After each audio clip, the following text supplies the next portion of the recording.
अरिहंताणं नमो सिद्धाणं नमो आयर्याणं नमो उवज्झायाणं नमो लोये सभ्यसाहूणम्। चंद्रगिरि के चंद्र प्रभु भगवान की, गुरु नाम आचार्य ज्ञान सागर जी महाराज, मूक माटे रचयिता आचार्य परमेष्टि गुरुदेव की, पूजनीय अवक मुनि श्री समय सागर जी, योग सागर जी, नियम सागर जी, सुधा सागर जी, समता सागर जी एवं समाधिस्थ प्रशांत सागर जी महाराज की, मुनि श्री चंद्रप्रभु निराम सागर जी महाराज की, सूक्ष्मम जिनोदितम तत्वम। एक कारिका आती है आगम में कि सूक्ष्मम जिनोदितम तत्वम हेतुर्भिन्निर्वन्यते आज्ञा सिद्धम तु तद्ग्राह्यम नान्यथा बादिनो जिनः। कि भगवान के द्वारा जो कहा गया है, जो तत्व की प्ररूपणा की गई है, बहुत ही सूक्ष्म है। इतनी सूक्ष्म है कि हम उसको तर्क के द्वारा, बुद्धि के द्वारा, हेतुओं के द्वारा उसका निराकरण नहीं कर सकते हैं, उसका खंडन नहीं कर सकते हैं। उसके आगे क्या भी उसके कर रहे हैं कि वह जो तत्व का स्वरूप बताया गया है वो अनुल्लंघनीय है, उसका लंघन भी नहीं किया सकता है। ऐसा सूक्ष्म तत्व आगम में प्रणीत है, हमारी बुद्धि की वह परे है। फिर हम क्या करें, हमारा कर्तव्य क्या है? तो आगे आचार्य कहते हैं आज्ञा सिद्धम तु तद्ग्राह्यम। उसको आज्ञा मान करके ही हमें उसको स्वीकार करना होगा कि हे प्रभु, जो आपके दिव्य ध्वनि में जो आपकी बात आई है, तत्वों की बात आई है, ऐसा ही है, इसके अलावा और कुछ भी नहीं है। ऐसा कहना, ऐसा सोचना चाहिए, ऐसा विश्वास करना चाहिए। नान्यथा बादिनो जना, क्योंकि हमारे जिनेन्द्र भगवान राग द्वेष से रहित हैं, वह तत्वों का जैसा प्ररूपण उसके अलावा अन्यथा कुछ भी नहीं कह सकते हैं। इसलिए जहाँ पर विश्वास होता है वहाँ पर न शंका होती है, न संदेह होता है, न कोई संशय होता है। ये मुख्य विश्वास होता है। चार वस्तुएं होती हैं, एक विश्वास होता है, एक बुद्धि होती है, एक श्रद्धा होती है और एक तर्क होता है। अब इनमें अंतर कितना है अपन देख लेते हैं थोड़ा। अब विश्वास तो कहता है कि मुझको विश्वास है, मैं अपने इस कार से बिल्कुल डिगूंगा नहीं, मुझको पूरा विश्वास है। और बुद्धि चलती है, आचार्य श्री ने लिखा है, पंक्ति लिखी है, आचार्य श्री ने कहा, गुरु महाराज ने कहा है ना कि ज्ञान चिल्लाता है। जब विपत्ति आती है तो ज्ञान चिल्लाता है, हल्ला गुल्ला करता है ज्ञान, बुद्धि। जहाँ श्रद्धा आस्था रहती है वहां पर उसको सहन करता है, कष्ट आने पर। रहते सहते कहते कुछ ना, भीत नहीं मानस तन में। जब किन्हीं साधु महाराज जी के लिए, किसी साधक के लिए, किसी तपस्वी के लिए कोई भी कष्ट आता है, कुछ भी दुख दर्द आता है, ये आसाता कर्मी कर्म का उदय चल रहा है, मैंने ही ऐसा किया था, उसका मुझको फल भोगना पड़ रहा है, उसका यही है, इसके अलावा कुछ भी नहीं है। जो ज्ञानी व्यक्ति होगा, जो ज्ञान चिल्लाएगा, अरे बाप रे बचाओ, ये करो, मुझे कोई ध्यान नहीं दे रहा है, मुझे कोई चिंता नहीं कर रहा है, कोई इलाज नहीं करा रहा है, ये ज्ञान चिल्लाता है, बुद्धि चिल्लाती है। तर्क, जहाँ तर्क होता है ऐसा क्यों हुआ, कैसे हुआ। लेकिन जहाँ पर एक श्रद्धा होता है, विश्वास होता है, तो वहाँ पर कहता नहीं ऐसा ही है, प्रभु ने ऐसा ही कहा, न अन्यथा बादिनो जना। एक कथानक हमको याद आ गया।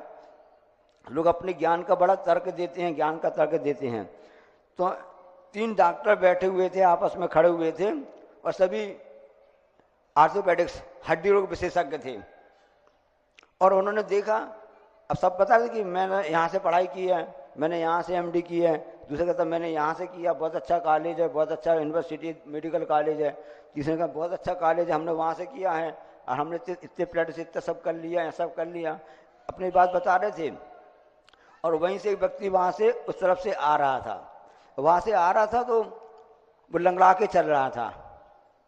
उसका लंगड़ा करके चल रहा था वो। तो अच्छा ठीक है, तुम बताओ, तुमने इतना अध्ययन किया है, बताओ इसको क्या तकलीफ है, इसको क्या तकलीफ है, कैसे लंगड़ा क्यों चल रहा है?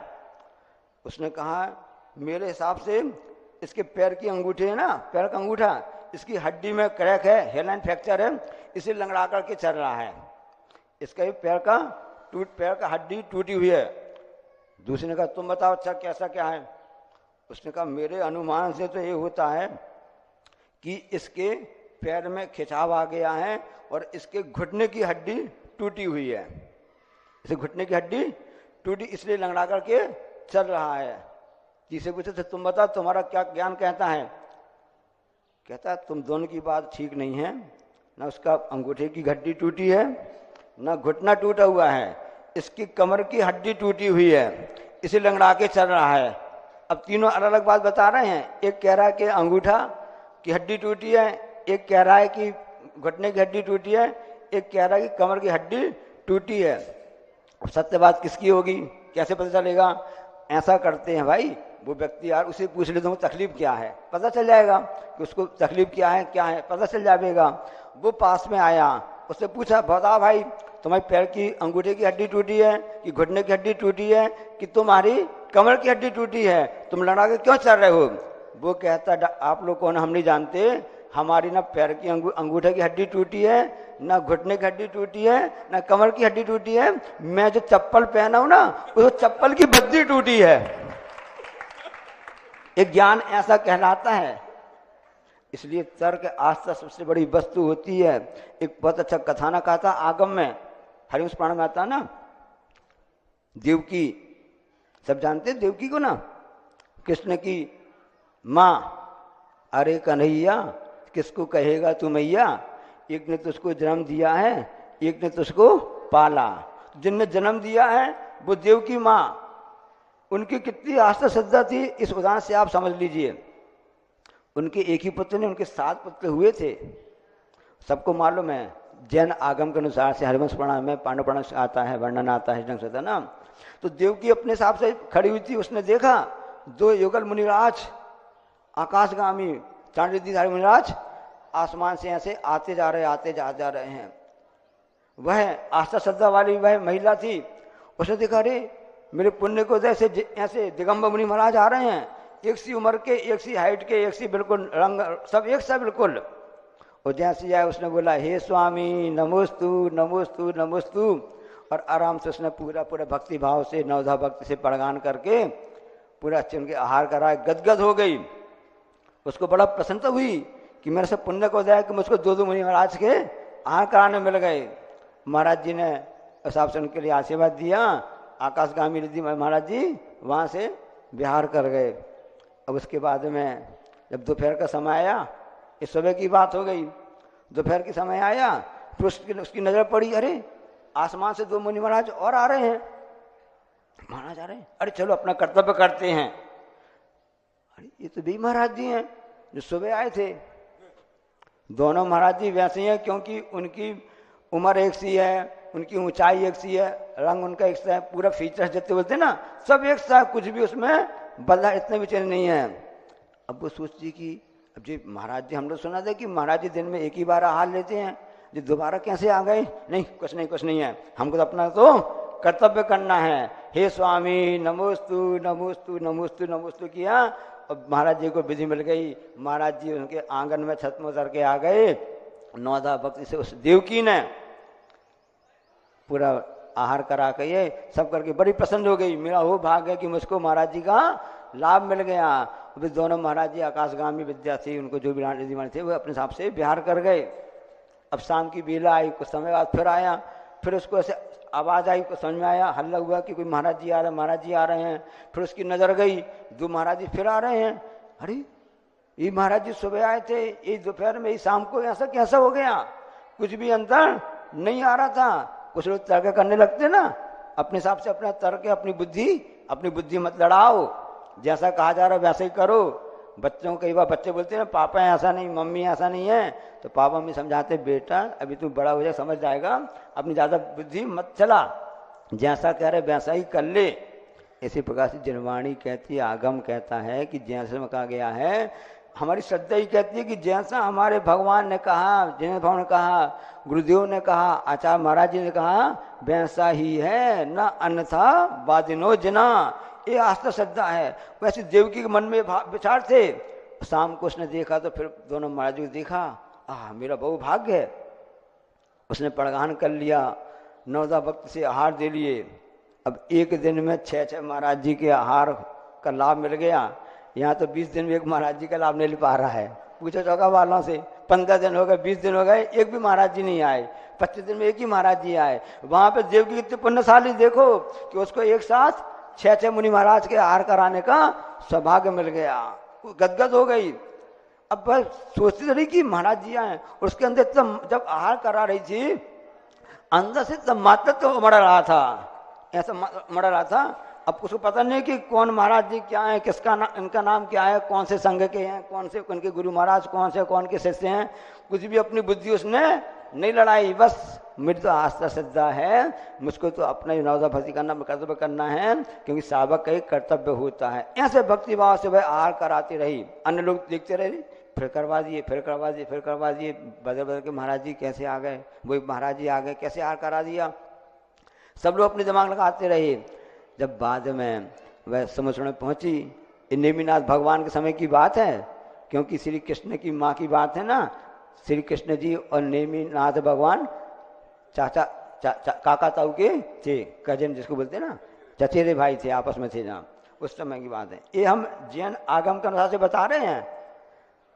जब वहां पर प्रभु से पूछा, भगवान हमने लाभ तो मुझको मिल गया, मुझे शंका नहीं है कि ऐसा ऐसा क्या हुआ है, पर मुझको ये बताने कृपा करें। आज मेरा ऐसा ऐसा ऐसा पुण्य का उदय था कि मुझको 6 महाराज जी का प्रगान करने का आहार मिला। कौन सा भाग्य था कि ऐसा मुझको लाभ मिला। तब प्रभु ने कहा, देवकी तुम्हारी आस्था श्रद्धा थी। वे वास्तव में महाराज जी 6 के 6 एक ही नहीं थे, सब अलग अलग थे। हाँ, ये तो मुझको विश्वास था। देखने मुझको लग रहा था कि सब एक से हैं, तब मुझको लग रहा था नहीं, ऐसा कैसे हो सकता। कोई बात नहीं, हम तो अपना कर्तव्य करेंगे। जब प्रभु की वाणी में बात आई कि देवकी भी तुम्हारे 6 के 6 तुम्हारे ही पुत्र थे, तुमने 3 बार में 2 युगल पत्नियों को जन्म दिया। नहीं तो कंस के भाई साथ कुछ ऐसी लड़ाई पहले क्रम में थी तो उनको मारना चाहता था, करना चाहता था ना, उनकी सुरक्षा की गई। उनके लिए अलका सेठानी उनका पालन पोषण किया। अभी 6 के 6 मुनि महाराज जी बन गए। संयोग की बात है, 6 के 6 महाराज जी एक ही उम्र के, एक ही ऊंचाई, मतलब ऊंचाई के, एक ही रंग, मतलब सब कुछ एक सा था। लेकिन उसके मन में आस्था श्रद्धा बनी रही कि नहीं, ऐसा नहीं है।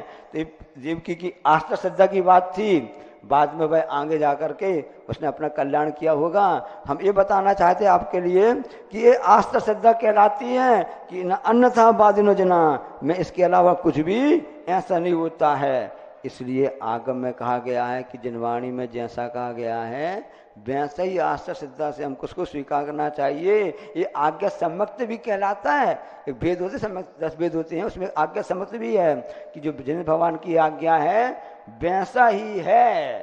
तभी तो देखो, आड़म ताड़म कछुना जानम सेठ बचम, हाँ, अंजन चोर ने है। अंजन चोर क्या हो गया, अंजन से निरंजन बन गया। उसकी श्रद्धा से इतनी गहरी थी कि ऐसा ही है। बस सेठ जो है, जिंदा सेठ है, इसके अलावा वो सही बात करता, इसके अलावा कुछ भी नहीं कहता है। यही विश्वास हमको आगे बढ़ने के लिए एक प्रेरणा देता है, हमारा संबल बनाता है, हमको आत्मविश्वास देता है। क्योंकि आत्मा के तल में विश्वास ही काम करता है, उसमें बुद्धि काम करती है। इसलिए जिसको विश्वास होता है वही आगे बढ़ता जाता है।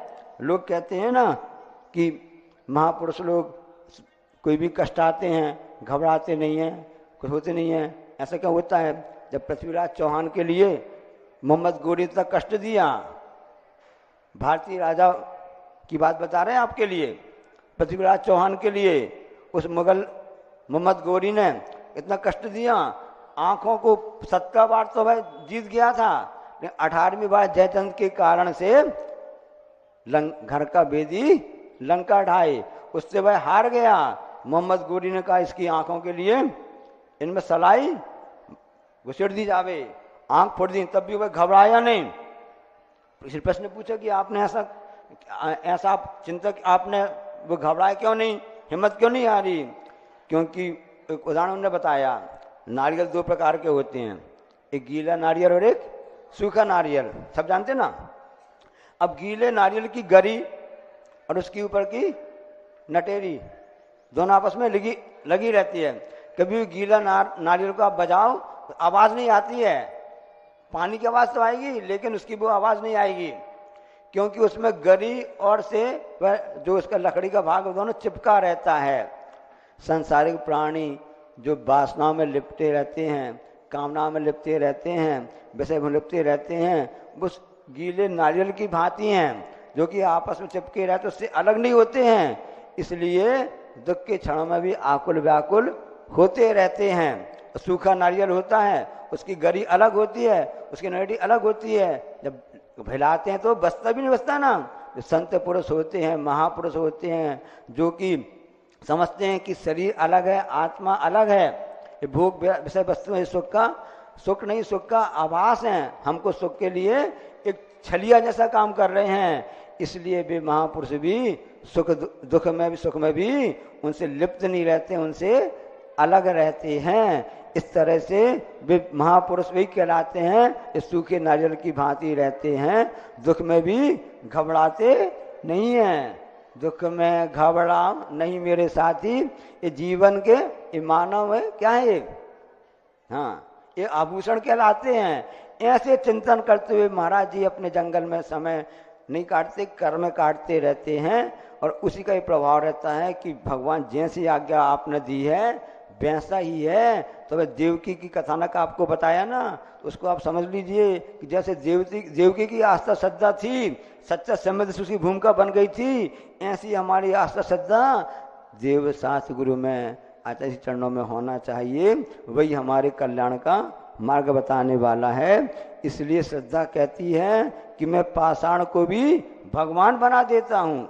श्रद्धा क्या कहती है कि मैं पाषाण को भी भगवान बना देता हूँ, और तर्क कहता है कि मैं भगवान को भी पाषाण बना देता हूँ। तो तर्क की जिंदगी मत जियो, श्रद्धा आस्था की जिंदगी जियो, जिसके द्वारा हमारा सही अर्थों में कल्याण हो सकता है।